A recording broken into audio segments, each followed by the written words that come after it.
आज या ठिकाणी आयोजित केलेल्या या मेळाव्याचे अध्यक्ष आमचे मित्र कॉम्रेड गिरीश पोंडे,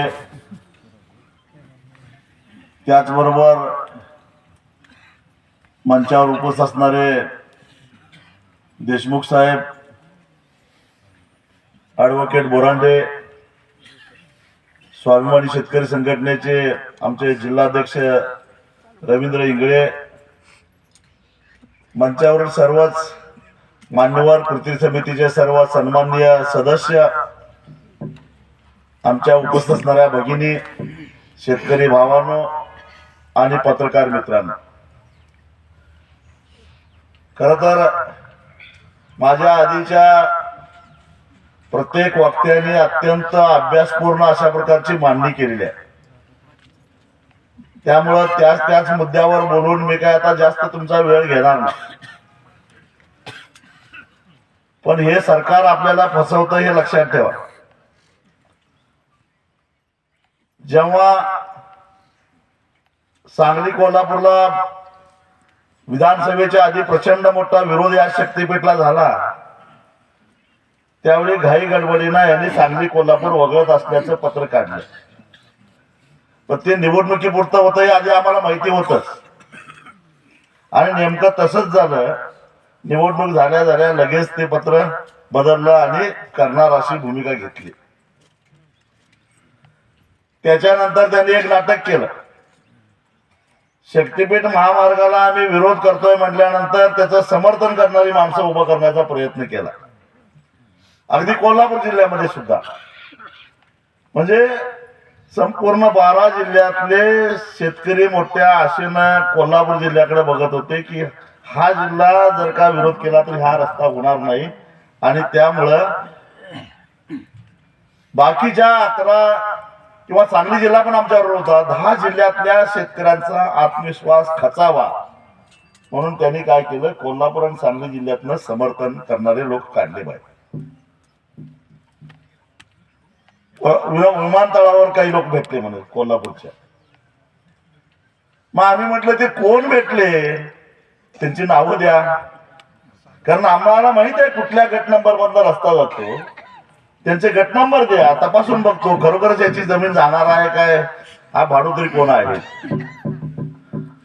विधान परिषदेमध्ये बंटी पाटलांनी तो मुद्दा उपस्थित केला. त्यावेळी मुख्यमंत्री म्हणाले की तुम्ही जसं विरोध करताय तसं समर्थन करणारे सुद्धा शेतकरी भरपूर आहेत. त्यांची मजल एवढ्यापर्यंत गेली की आझाद मैदानावर तुम्ही जेवढे आणताय त्याचे तिप्पट समर्थन करणारे शेतकरी येतील. ते कधी आले नाहीत हा भाग वेगळा, पण त्यांची भाषा होती. मग बंटी पाटलांनी मागणी केली की त्या शेतकऱ्यांची यादी द्या, आम्ही तरी विचारतो बाबा आमचं चुकलंय काय. आणि शेवटी आम्ही लोकशाहीमध्ये राहतो. बहुमतानं जर का शेतकऱ्यांनी सांगितलं करार असतं तर आमचं कुठं विरोध आहे. पण ते शेतकरी तरी पाहिजेत, आणि ते असे शेतकरी पाहिजेत की ज्यांच्या जमिनीतून तो रस्ता जाणार आहे असे शेतकरी पाहिजेत. नाहीतर माळावर बोंबलायला काय पाटलाची परवानगी लागते, कुणी जाऊन बोंबला तिथे. आणि ती यादी अद्यापपर्यंत मुख्यमंत्र्यांनी दिलेली नाही आहे, लक्षात ठेवा. बंटी पाटलांनी 3 स्मरणपत्र पाठवली माझ्या माहितीप्रमाणे, पण त्यांनी ती यादी दिली नाही. त्याच्यानंतर एक भामटा आमदार आमच्यातलं उभा केलं, कुठला, चंदगडचा. ते टपोरीच आहे हो. आणि ते म्हटले की शक्तीपीठ चंदगड मधनं घ्या. अरे शक्तीपीठ जाणार होता कागड बुदरगड आजऱ्यातनं असं पलीकडे जाणार होता. ह्याच्यात चंदगडचा आणि शक्तीपीठचा काही संबंधच नव्हता. म्हटले आमच्यातनं वळवा. आता ह्याच्यातनं वळवायचा कसा वळवायचा, आणि परत डोंगर कसा वळवायचा नाही.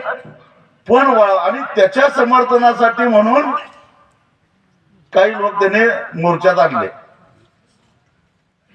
आता त्याला विरोध करणारी त्याच तालुक्यातली माणसं आणि पुढे उभं राहिली, मग ते बारगळ. आता त्या आमदाराला शक्तीपीठ चंदगड मधनं का पाहिजे होता. या शक्तीपीठ महामार्गाच्या या महामार्गाला अनेक पैलू आहेत, लक्षात ठेवा. यांना सह्याद्रीचा डोंगर ओरंडत असताना हा डोंगर पोखरायचा आहे त्यांना. आणि तुम्हाला माहिती आहे की बहुतेक भाग सगळा हा सह्याद्रीचा डोंगर हा इको सेन्सिटिव्ह झोन मध्ये येतो. तिथं उत्खननाला बंदी आहे. ज्या पूर्वी परवानगी घेतलेल्या तेवढ्याच बॉक्साईटच्या खाणी आहेत. पूर्वी नंतर आता एकही नवीन खाणीला परवानगी मिळत नाही. मोठ्या प्रमाणामध्ये खनिज त्या सह्याद्रीमध्ये आहेत, त्याचं उत्खनन करायचं आहे. यांना या शक्तीपीठ महामार्गाच्या माध्यमातून त्याचं निमित्त सांगून तो डोंगर पोखरायचा आहे. आणि शिवाजी पाटलासारखे तस्कर त्यासाठी तयार आहेत आणि म्हणून ते याचं समर्थन करतात, हे लक्षात घ्या. त्यांना तुमचा रस्ता झाला काय गेला ह्याच्याशी काही नाही. या खनिजांची तस्करी करायची आहे त्यांना. त्या निमित्तानं अनेक टेकड्या, अनेक डोंगर पोखरून त्यातला बॉक्साईट किंवा अनेक जे काही खनिज आहेत ती पळवायची. नाहीतर तिथं परवानगी मिळतच नाही. याने केंद्र सरकारनं गाजावाजा करून सुरत चेन्नई ग्रीनफील्ड हायवे जाहीर केला. काय झालं त्या रस्त्याचं पुढं? त्यांना नाशिकच्या पुढं परवानगी मिळाली नाही. पर्यावरण खात्यानं ती दिली नाही, कारण सगळा आदिवासी पट्ट्यातून आणि जंगलातून तो रस्ता जातो, तिथं परवानगी मिळाली नाही. म्हटल्यानंतर आता सुरत चेन्नई सोडलं आणि नाशिक तुळजापूर एवढाच धरलं देण्यात. बाकी सगळं सोडून दिलं. कुठे गेली तुमची महत्वाकांक्षी योजना सुरत चेन्नई? म्हणजे काही करून ह्यांना रस्ते करायचे. माझं भाषण कदाचित तुम्हाला राजकीय वाटेल, पण तरी सुद्धा मी सांगतो, भारतीय जनता पक्ष सगळ्यात श्रीमंत पक्ष झाला. याचं कारण त्यांनी देशामध्ये जे रस्ते उभा केले त्या रस्त्यामध्ये कमावलेल्या पैशामुळे श्रीमंत झालेला, हे लक्षात घ्या. कुठेतरी वस्तुस्थिती समजावून घेतली पाहिजे. नाहीतर एवढा पैसा या पक्षाकडे आलाच कुठं? राज्यसभेमध्ये एका मला वाटतं कुठल्या तरी खासदाराने काढलं होतं की गेल्या म्हणजे अधिकृतरित्या देणगे घेऊन इलेक्ट्रोल बॉन्ड घेऊन यांनी पैसे किती कमावले ते. हा, अजय माकांनी काढलेलं होतं. का ह्या कंपन्या सगळ्या ह्यांना का देणगे देतात? कारण हे त्या कंपन्यांना पाहिजे त्या प्रकारची कंत्राट देतात, म्हणून त्यांना त्यांच्या पक्षाला हे देणगे देतात. तुमचं आमचं काय? माझ्या माहितीप्रमाणे 13,000 कोटीच्या वर अधिकृतरित्या देणग्या त्या पक्षाला मिळालेल्या आहेत. हे अधिकृत, टक्केवारीचं वेगळंच. मी तुम्हाला सांगतो, आणि मी गेल्या अनेक दिवसापासून एकच मागणी करतोय. हे जे रस्ते यांनी बांधलेले आहेत की नाही, मग ते केंद्र सरकारनं बांधलेले असो किंवा राज्य सरकारनं बांधलेला समृद्धी महामार्ग असो, ह्याच एकदा आपल्याकडे ज्या काही संस्था आहेत, IIT पवई आहे, IIT रुड़की आहे, हे रस्त्यांच्या संदर्भातले तज्ञ संस्था आहेत. या संस्थांच्याकडनं एकदा ऑडिट करून घ्या ना. आमचं म्हणणं एवढंच आहे की यांनी खरोखरच जेवढा खर्च या रस्त्यावर केलेला आहे तेवढा खर्च करण्याची आवश्यकता होती का? मग ते गडकरींनी केलेल्या रस्त्याची असेल किंवा शिंदे फडणवीसने केलेली समृद्धी महामार्गाचा रस्ता असेल, याचं होऊन देणार रस्ता एकदा. मला या बांधकाम खात्यातल्या एका तज्ञानं सांगितलं की साधारणपणे 6 पदरी रस्ता तयार करायला 1 किलोमीटरला 30 कोटीच्या वर जास्त खर्च यायचं काही कारण नाही. मग आज केंद्र सरकारनं जो काही परवा गेल्याच आठवड्यामध्ये जी घोषणा केली, नाशिक ते अक्कलकोट 374 किलोमीटरचा हा जो रस्ता आहे, या रस्त्याला त्यांनी 19,000 कोटी रुपये सांगितले. आता बघा, जरी तिथं त्यांनी सुद्धा भ्रष्टाचार केला, म्हणजे 374 आणि 19,000 कोटी म्हणजे साधारणपणे 51 कोटीला 1 किलोमीटर पडला. तोही 6 पदरीचा आहे. खर तर 30-35 कोटीला होणारा रस्ता 51 ला केला तरी पण ठीक आहे, त्यांना सोडून देऊ.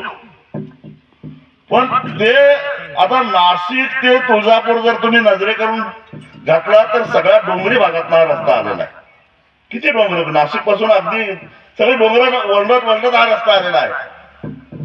तरी सुद्धा त्या रस्त्याला 1 किलोमीटरला जर का 51 कोटी रुपये खर्च येत असेल तर हा जो काय आता यांनी शक्तीपीठ आणलाय त्या थोडा बीड जवळ कुठेतरी थोडा डोंगर लागतो आणि एक आमचा सह्याद्रीचा सोडला तर फारसा डोंगर लागत नाही सपाट भागातला, कारण मराठवाडा सगळा सपाट प्रदेश आहे, विदर्भातलाही बराचसा भाग सपाट आहे.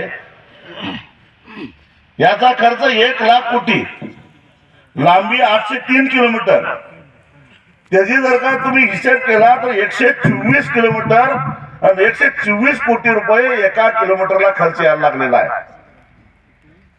म्हणजे नरेंद्र मोदी विश्वगुरु आणि हे आमचे देवेंद्र फडणवीस महाचाणक्य, त्यांचं 51 कोटीत समाधान होत नाही, हे लक्षात घ्या.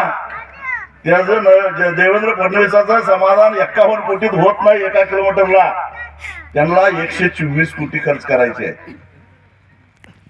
अरे 124 कोटी कुठं, 51 कोटी कुठं, तुलना केली तर एका किलोमीटर पाठीमाग 73 कोटी रुपये जास्त आहे.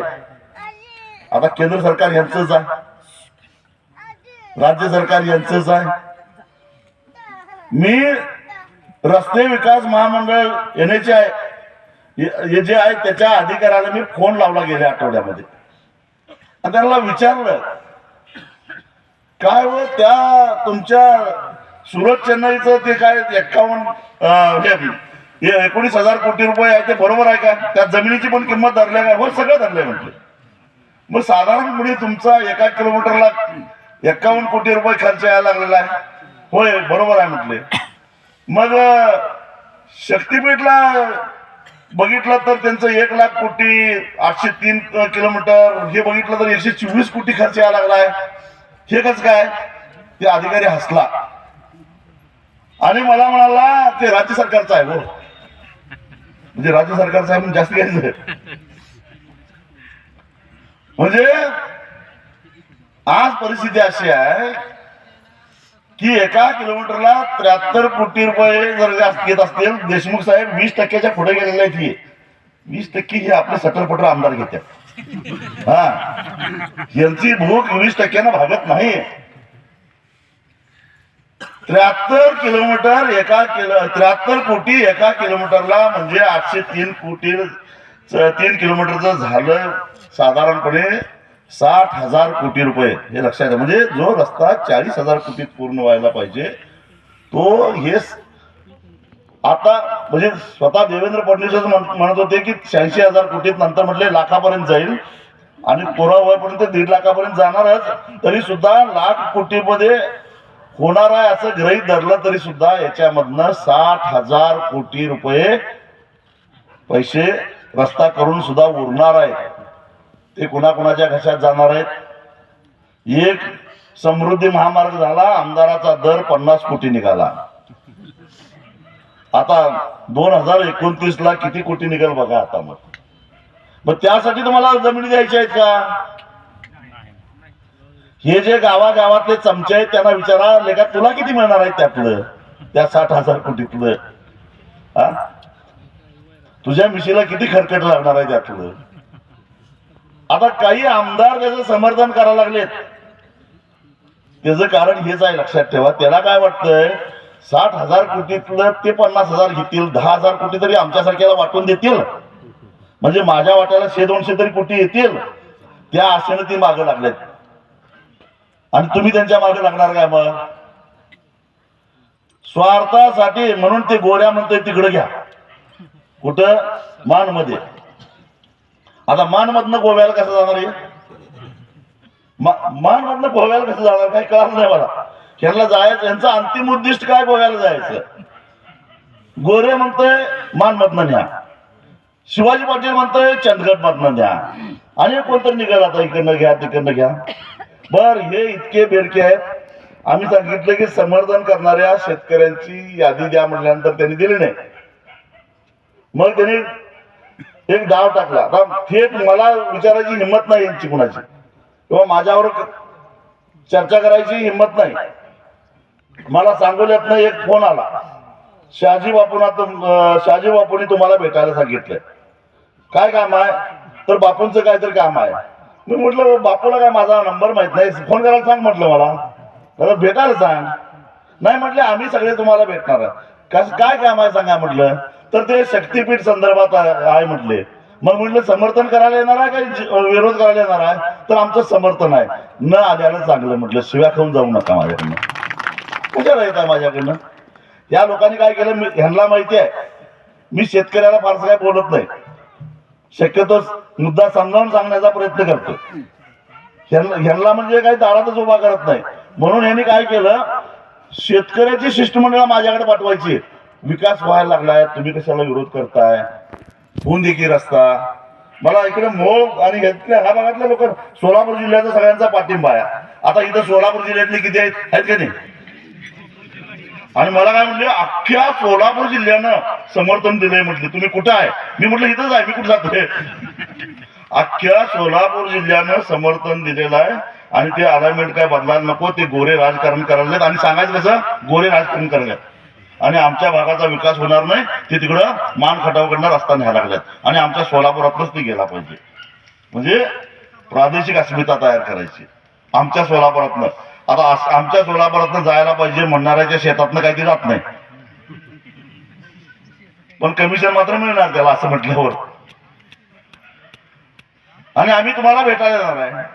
मी म्हटलं जे मला भेटायला येणार आहेत हा रस्ता होऊन दे असं सांगणार आहे. दोन प्रकार आहेत त्यातलं. म्हणजे भागाचा विकास होतोय म्हणून सांगणारा एक वर्ग आणि दुसरं आम्हाला शेती परवडत नाही तुम्हीच सांगताय शेती परवडत नाही तर काय करायचं शेती देऊन टाकूया असं म्हणणारा एक वर्ग. मला आमच्या कोल्हापूर जिल्ह्यातल्या सुद्धा काही लोकांचे फोन आले. आम्ही तुम्हाला भेटायला येणार आहे म्हटलं. मी त्यांना वेळ दिली या म्हटलं. आणि 6 का 7 जण फक्त आले माझ्याकडे. मी म्हटलं काय झालं नाही ते जरा रस्ता झाला तर बरं होईल पैसे मिळतील. किती मिळणार आहे तुला माहिती आहे. मी म्हटलं कागद पेन घेऊन तुझा गट नंबर किती सांग म्हटलं. तुला पैसे किती मिळणार आहेत सांग म्हटलं. आणि तुझ्या गावातला बाजारभाव काय आहे मला माहिती आहे म्हटलं. एक मिनिट थांबला नाही ते. आणि हे सगळे भारतीय जनता पक्षाचे पदाधिकारी नंतर मला कळालं. पण काय सांगायचं शेतकऱ्यांचा विकास होऊन दे भागाचा विकास होऊन दे. मग सांगली जिल्ह्यातले काही लोक आले आणि म्हटले की आम्हाला शेती परवडत नाही आमची कर्ज भरपूर झाल्यात आणि ते गेलं तर बरोबर. म्हटलं ठीक आहे म्हटलं मी तुमच्या भावना मी समजू शकतो. यादी तयार करा गट नंबर घाला माझ्याकडे सगळं आहे. म्हटलं कुठल्या कुठल्या गटातनं जातोय रस्ता हे सगळं माझ्याकडे रेकॉर्ड आहे. मी तपासून बघतो खरोखरच तुमच्या शेतातनं रस्ता जाणार आहे का नाही. आणि मग तुम्ही बहुसंख्य लोक असं म्हणणारे असाल तर मी विचार करेन त्याचा. मग मात्र त्यांचं पितळ उघडं पडलं. नाही आम्ही नंतर घेऊन येतो म्हटली यादी सगळी. म्हणजे अशी बोगस माणसं पाठवायची आणि मग काय आणि लगेच छापून आणायचं की आम्ही त्यांना भेटून आलो. त्यांचं समर्थन व्हायला पाहिजे असं सांगितलं. शेतकऱ्यांच्या हिताच्या आड येऊ नका तुम्ही शेतकऱ्यांचे नेते आहात असं सांगायचं. या असे डाव चालू आहेत. या अशा कारस्थानाला बळी पडू नका. हा रस्ता करणं याचा अर्थ किमान 50 ते 60 हजार कोटी रुपये 2029च्या निवडणुकीसाठी काढून ठेवणं यासाठी हे सगळे उद्योग चालू आहेत. आमदार समर्थन करतात कारण तुम्ही बघाल आता जेवढे म्हणून मोठे रस्ते चालू आहेत त्या सगळ्या रस्त्यांचे कॉन्ट्रॅक्ट त्या आमदारांच्याकडेच आहे. प्रशांत ठाकूर पासून अगदी समाधान अवताडे यांच्या पर्यंत सगळ्या आमदारांनीच रस्त्याची कामं घेतलेली आहे. तेव्हा हे काय चाललंय हे समजून घ्या. या हे खरं तर हे पांढऱ्या कपड्यातले दरोडेखोरच आहेत आणि त्या दरोडेखोरांच्या तावडीत आपण सापडलेलो आहे. आणि इकडं विदर्भात सांगायचं पश्चिम महाराष्ट्रातला विरोध मावळला. पश्चिम महाराष्ट्रात सांगायचं मराठवाडा तयार झालेला आहे. असं उलट सुलट सांगत हे बसणार आहेत. मग मला सांगा की विदर्भ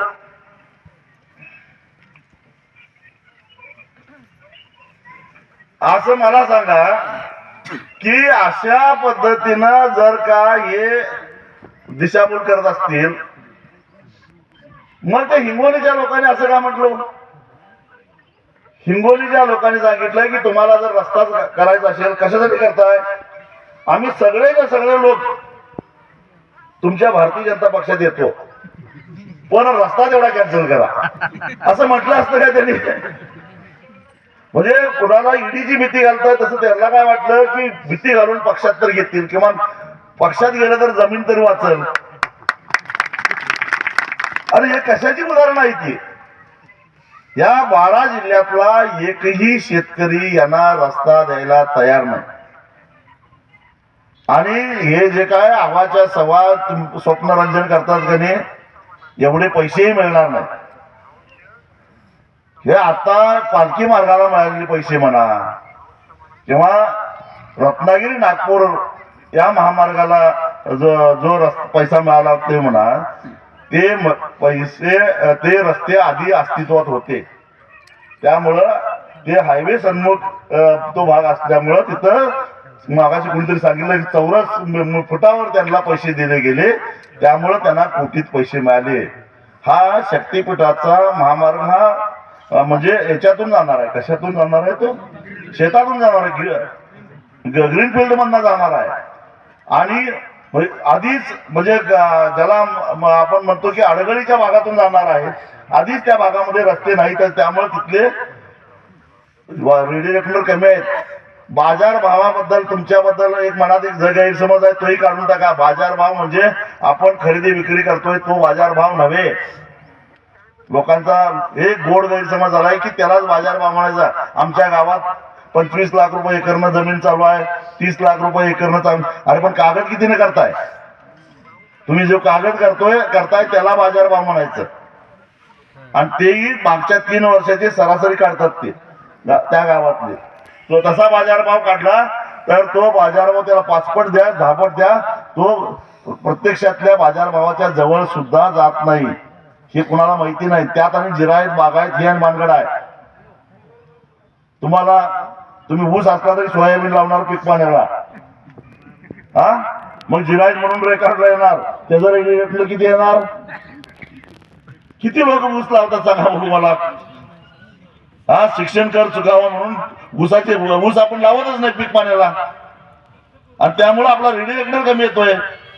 हे सगळे मुद्दे प्रत्यक्षात नंतर तुम्ही जमीन दिल्यानंतर पैसे चेक आणायला जेव्हा तुम्ही महसूल खात्यामध्ये जाल त्यावेळी हे सगळे मुद्दे येणार आहेत, आणि त्यावेळी तुमचा भ्रमनिरास झालेला असणार आहे, आणि त्यावेळी वेळ निघून गेलेली असणार आहे. हे सांगा. जे एडपट लोक आता समर्थन करायला लागतात त्याचं, त्यांना सांगा ह्यात काही हाताला लागत नाही, आणि ते आणि परत चेक काढायला 10-20% द्यायला लागतं. तुम्हाला एक गंमत सांगतो. आम्ही सांगली आपला हा जो रत्नागिरी नागपूर महामार्ग आहे की नाही, त्यातला कोल्हापूर जिल्ह्यातला एक 33 किलोमीटरचा भाग अजून करायचा राहिलेला. तो ते सुप्रीम कंपनी त्यानं खाजगीकरणातला केलेला रस्ता, आणि त्याच्यानंतर राज्य सरकारचा त्यांचा झालेला वाद, प्रकरण कोर्टात गेला, आणि कोर्टातनं निकाल लागेपर्यंत त्याला वेळ लागला, आणि नंतर निकाल लागला तोपर्यंत 2022 ची दुरुस्ती झालेली होती. मग आता 2013 प्रमाणे ते पैसे द्यायला तयार नव्हते. आता सातत्यानं तो रस्ता होणं गरजेचं आहे, कारण एकच सांगली कोल्हापूरला जोडणारा एकच रस्ता आहे. त्यामुळे त्या रस्त्याला विरोधाची भूमिका आम्ही घेतली नव्हती. पण आमचं म्हणणं एवढंच होतं की अंकली ते चोकाक हा 33 किलोमीटरचा भाग आहे. अंकली पासून सोलापूर पर्यंत आणि चोकाक पासून रत्नागिरी पर्यंत शेतकऱ्यांना ज्या दरानं तुम्ही पैसे दिलेले आहात त्याच दरानं या 33 किलोमीटर मध्ये ज्यांची जमीन जाणार आहे त्यांना द्या. किती हो? जास्तीत जास्त 100 कोटीचा फरक पडणार होता. म्हणजे नव्या आणि जुन्या दरामध्ये, नव्या दरानं मला वाटतं की 171 कोटी रुपये झाले, आणि जुन्या दराप्रमाणे ते काहीतरी 76 कोटी रुपये काहीतरी होणार होते. नाही, नव्या दरानं 76 कोटी होणार होते, जुन्या दरानं 171 कोटी होणार होते. त्यासाठी 2 वर्ष केंद्र सरकार म्हणत होतं आमच्याकडे पैसा आहे, आम्ही बजेट काढून ठेवलेलं आहे, फक्त राज्य सरकारनं परवानगी द्यावी. आणि राज्य सरकार परवानगी द्यायला 2 वर्ष लावत होतं. परवा ती परवानगी दिली. देताना सुद्धा अट ते मंजुरीचं पत्र वाचा, त्याच्यामध्ये म्हटलंय की ही परवानगी फक्त आणि फक्त या 33 किलोमीटर पुरतीच आहे, राज्यातल्या अन्य प्रकल्पाला नाही. हे लक्षात घ्या. हे यांचा खरा चेहरा आहे, या सरकारचा खरा चेहरा आहे. तो सुद्धा का तर तो रस्ताच होऊन देत नव्हता. कारण तो रस्ता ते 8-9 गावं म्हणजे शिरोळ आणि हातून तालुक्यातली गावं कसे जाईल का? इथं विरप्पन बसलाय जाते कसं? त्यांना शक्य होतं काय ते करणं? आणि अखेर सरकारला झुकावं लागलं. मी तुम्हाला सांगतो की हा शक्तीपीठ महामार्ग रद्द करण्यासाठी सरकारला गुडघे टेकायला भाग आम्ही पाडतो. फक्त तुम्ही साथ द्या. आम्ही विकासाच्या अजिबात विरोधात नाही बरं का. ते म्हणतात आम्हाला विकास विरोधी वगैरे ठरवतात. विकासाच्या विरोधात आम्ही काय नाही. पण आमचे गुरु शरद जोशी म्हणायचे की शेतकऱ्यांची थडगी बांधून त्याच्यावर विकासाचे मनोरे बांधू नका, एवढंच आमचं म्हणणं होतं. किंवा शेतकऱ्यांची थडगी बांधून त्याच्यावर मनोरे काय बांधताय? तुम्हाला विकास करायचा आहे ना, रस्त्याची गरज आहे ना, मग आहे ना. या शक्तीपीठ महामार्गाला समांतर असा नागपूर ते रत्नागिरीचा कोल्हापूरपर्यंतचा भाग आहे ना, आणि कोल्हापुरातनं गोव्याला जाणारे 7 मार्ग आता आहेत. 7 मार्ग आहेत, त्यातले 4 राष्ट्रीय महामार्ग आहेत, 3 राज्य महामार्ग आहेत. ते जे आहेत आणि 8वा कशाला काढताय? एक तर सह्याद्रीचा डोंगर म्हणजे हा सगळा इको सिस्टीमची झोन आहे, तिथं 2 अभयारण्य आहेत. आणि 3रा रस्ता पाडण्यासाठी आणि डोंगर का पोखरताय? एवढा साधा प्रश्न होता. आणि आता वाघ आणि सोडल्या. आणि मग आहे ते रस्ते रुंद करा ना. आम्ही त्यांना एक विधायक सूचना केली की तुम्हाला गतिमान करायचं ना, गतिमान करा. नागपूर रत्नागिरी महामार्ग कोल्हापूर पर्यंत आता जो काय 4 पदरी आहे तो 8 पदरी करा, 6 पदरी करा. तिथल्या शेतकऱ्यांची मानसिकता झालेली आहे. थोडी गेल्या, अजून थोडी जमीन गेली तरी आणि घेऊन ठेवलेलं आहे. मग करा ना. आता मी विकासाला विरोध केला का? नागपूरच्या माणसाला गोव्याला जायला मी विरोध केला का? आमच्यातला कोणी केला का? आहे तो रस्ता रुंद करा, आमची त्याला फुल परवानगी आहे. आणि काय पाहिजे? मग तुम्हाला त्याच्या समांतरच काय रस्ता करायचा आहे? कारण समांतर रस्ता केल्याशिवाय आम्हाला 60,000 कोटी खाता येणार नाही, हे कारण आहे. हे विकास हा मुखवटा आहे. राज्याचा विकास, मराठवाड्याचा विकास किंवा विदर्भाचा विकास, विदर्भाला गोव्याला जोडणं हा यांचा मुखवटा आहे. किंवा शक्तीपीठ मुख्य रस्त्याला जोडणं हा यांचा मुखवटा आहे. कुठलं शक्तीपीठ रस्त्यावर नाही हो? तुळजापूर नाही, नॅशनल हायवे आहे की, औंढा नागनाथ नाही आहे का नाही, परळी वैजनाथ नाही आहे ना, पंढरपूर नाही, महालक्ष्मी नाही, ज्योतिबा नाही. सगळे राष्ट्रीय महामार्गाच्या शेजारीच आहेत. मग कुठला आलं शक्तीपीठाने? म्हणजे देवाच्या नावानं अशा पद्धतीनं लोकांच्या भावनेशी खेळ करायचा आणि लोकांच्या डोळ्यामध्ये चुना टाकून किमान 50 ते 60,000 कोटी रुपये यांच्या घाणेरड्या राजकारणासाठी कमवायचे, हा हेतू यांचा आहे. त्याला आपण बळी पडायचं काय हे ठरवा. अजिबात आम्ही बळी पडणार नाही. आमच्या शेतकऱ्याचा बळी घेऊन तुम्ही असले धंदे करणार असाल तर कधीतरी पुराणामध्ये वामनानं बळीराजाला गाडलेलं होतं. आता हा बळीराजा वामनाला गाडल्याशिवाय सोडणार नाही, हे लक्षात ठेवा.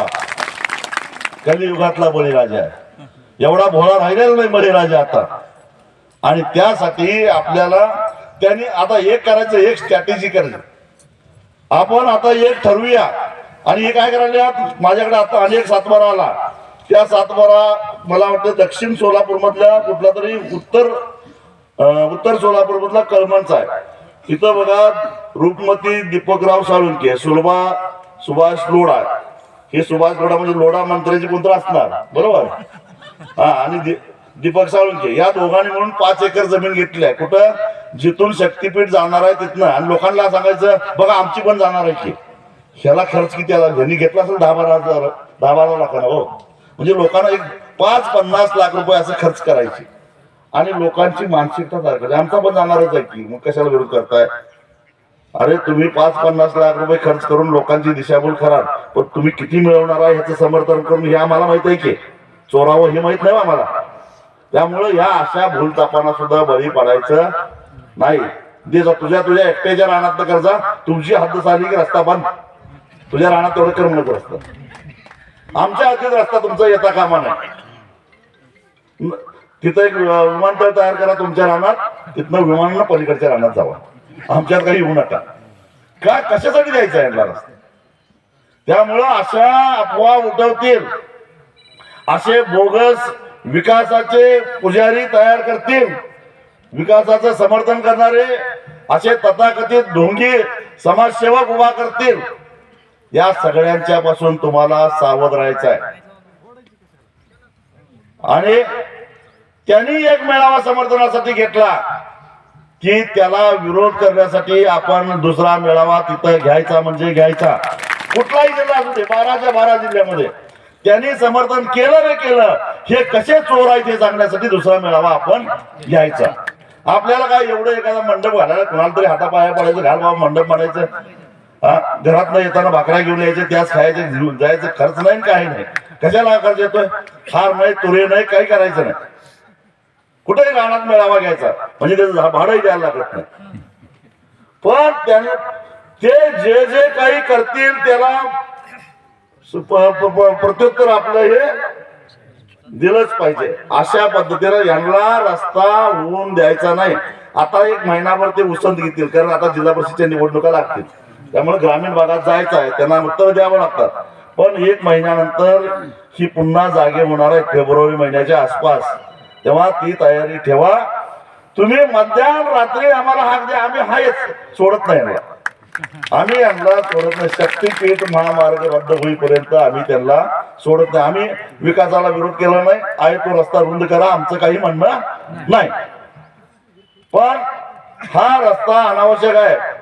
आणि गावातल्या लोकांना सांगा, जे लोक आता सोशल मीडियावरनं आपले अक्कल पाजळतात त्यांनाही माझं सांगणं आहे, काय आम्ही विकासाला विरोध करतोय, विकास होऊन दे, त्याशिवाय कसं पुढे जाणार, जग गतिमान झालंय, अमुक तमुक बरंच माहित आहे. खरं तर आमचं म्हणणं एवढंच आहे की हे जे काही 40,000 कोटीत होणारा रस्ता जो 1 लाख कोटीत व्हायला लागलेला आहे, वरचे 60 लाख कोटी म्हणा, 60,000 कोटी म्हणा, किंवा एकूणच 1 लाख कोटी कोण भरणार आहे?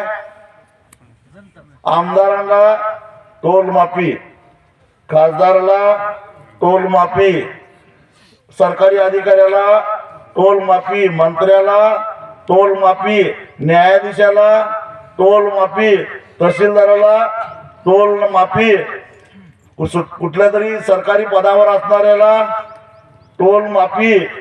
मग टोल भरणार कोण? पब्लिक, जनता. म्हणजे हे 1 लाख कोटी आपण भरायचे आहेत, हे लक्षात घ्या. समर्थन करणाऱ्याला विचारा, कधी भरलाय का आयुष्यात टोल? कुठे गेला? त्यांनी कधी खिशात हात घालून टोलचे पैसे भरलेले नाहीत. म्हणजे ज्यांचा रस्ता जाणार नाही ते कधी ना कधी त्या रस्त्यावरून जाणार आहेत. म्हणजे महाराष्ट्रातल्या प्रत्येक माणसाला हे 1 लाख कोटी रुपये भरावे लागणार आहेत. म्हणजे हे 60,000 कोटी रुपये जाणार आहे त्यांच्या खिशात. म्हणजे महाराष्ट्रातल्या प्रत्येक माणसाच्या खिशातले किमान 22,000 रुपये त्यात असणार आहेत, हे लक्षात घ्या. मग या चोरांना अशा पद्धतीनं खंडणी दिल्यासारखं आपण हे पैसे का द्यायचे? म्हणून आमचा याला विरोध आहे. हे आम्ही होऊन देणार नाही. तुम्हाला करायचं असेल तर अजून मला वाटतं की पर्यावरण खात्याची सुनावणी झाली का? कोणती नाही झाली, स्थगित झाली, ती झाली नाही अजून. आम्ही म्हणतोय की IIT रुडकी किंवा पवई सारख्या ज्या शासकीय सरकारी संस्था आहेत त्यांच्याकडून तपासणी करून घ्या, ते करायला तयार नाही. आणि सगळ्यात शेवटी देवेंद्र फडणवीसांनी मला सांगावं किंवा या रस्त्याचं समर्थन करणाऱ्या आमदारांनी सांगावं, समृद्धी महामार्ग होऊनही मला वाटतं आता 5 वर्ष झाली.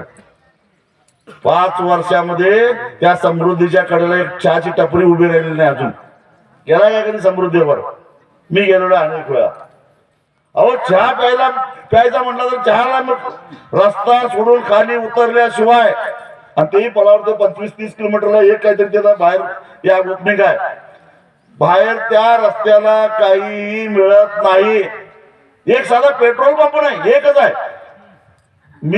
मला वाटतं की याच्यावरून शेगाव वाशिमवरनं सिंदखेड राजावरनं सिन्नरपर्यंत आलो, मला फक्त एक पंप भेटला होता रस्त्यात. एक पंप म्हणजे तेल टाकण्यासाठी एक पेट्रोल पंप सापडला फक्त तेवढ्या अंतरावर.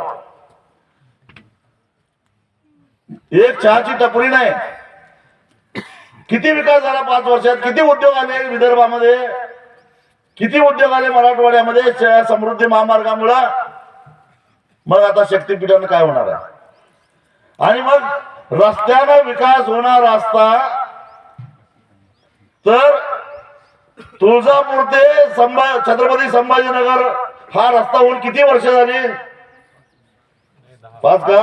आधीच नॅशनल हायवे आधीपासूनच आहे. हा मोठा झाला, पण त्या रस्त्यावर किती उद्योग वाढले, किती धंदा वाढला, किती तो कुठल्या कुठल्या जिल्ह्यात जातो त्या जिल्ह्याची किती भरभराट झाली. राष्ट्रीय महामार्ग नव्हते का आमच्याकडं? केवळ रस्त्यानं विकास काय होत नाही. मात्र तुम्ही या परिसरामध्ये आता कुठे पाण्याच्या योजना झाल्या, शेतकऱ्यांनी 20-20 किलोमीटरवरनं पाणी आणलंय का नाही? आता हिरवागार झाला का नाही? आणि मग हा परिसर हिरवागार झाल्यानंतर आता या परिसरामध्ये स्लॅबच्या बिल्डिंगा दिसायला लागल्या का नाही? त्याला विकास म्हणायचं. आता या भागातली पोरं या सगळ्या राजकारण्यांनी काढून ठेवलेल्या खाजगी शिक्षण संस्थांमध्ये फी भरून पोरं ऍडमिशन घ्यायला लागली का नाही? कारण फी भरण्याची ऐपत या परिसरातल्या शेतकऱ्यांच्या मध्ये निर्माण झाली, ते जमिनीला पाणी आल्यामुळं. हे लक्षात घ्या. म्हणजे खऱ्या अर्थानं विकास जर करायचा असेल तर देवेंद्र फडणवीसांना आम्ही ते 50,000 कोटीचा जो काय पाण्याचे प्रकल्प आहेत त्याला आम्ही विरोध केला का? त्याला आम्ही नाही विरोध केला. जे काय पुराचं अतिरिक्त पाणी जातं, ज्याच्यामुळे नुकसान होतं एका बाजूला शेतकऱ्यांचं, तेच पाणी जर का मराठवाड्यात आणलं आणि मराठवाडा हिरवागार होणार असेल आणि त्याला फक्त 50,000 कोटी खर्च होणार असेल तर 1 लाख कोटी खर्च करायची गरज नाही. पहिला हे 50,000 कोटी खर्च करा, एवढं आमचं म्हणणं आहे. कोण देणार हिरवागार मराठवाडा? आणि या शक्तीपीठ महामार्गातनं मराठवाडा पाण्याचा प्रश्न सुटणार असेल तर देवेंद्र फडणवीस साहेब तो प्रयोग पहिल्यांदा नागपूर रत्नागिरी महामार्गावर करून दाखवा. आम्हाला दाखवा सिद्ध करून. हा इथं कसं पाणी थांबलं ते नुकताच झाला ना, करून दाखवा तिथं. अजून काय रुंद करताना अजून काय पाणी साठवत का बघा. म्हणजे हा कुठला शोध आहे? रस्ता करताना पाणी अडवलं जात इथे. अरे पाणी अडवायचं पाणलोट क्षेत्र वेगळं असतं, एवढं तरी कळायला पाहिजे. हा म्हणजे जनता काही ऐकून घेते म्हणून काही बोलत जायचं, कसंही बोलायचं. यामुळं पाण्याचा प्रश्न काय सुटणार नाही. एवढंच सुटणार आहे की डोंगर उत्खनन करणाऱ्या मुरुम माफियांना रोजगार मिळणार आहे, एवढंच होईल. दुसरं काय होणार नाही. प्रत्येक गावात जशी वाळू पश्चिम महाराष्ट्रात वाळू माफिया आहेत तसे या भागामध्ये मुरुम माफिया तयार होतील. याच्यापेक्षा दुसरं काही यातनं निष्पन्न होणार नाही.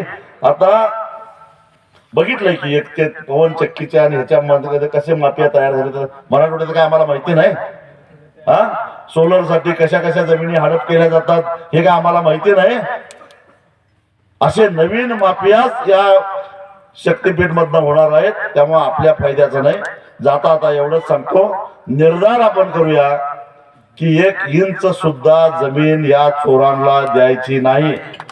राष्ट्रासाठी आम्ही आमचा जीव द्यायला तयार आहे, पण चोरासाठी 1 इंच सुद्धा जमीन देणार नाही, हा आपण निर्धार करूया. एवढंच सांगतो आणि इथेच थांबतो. धन्यवाद.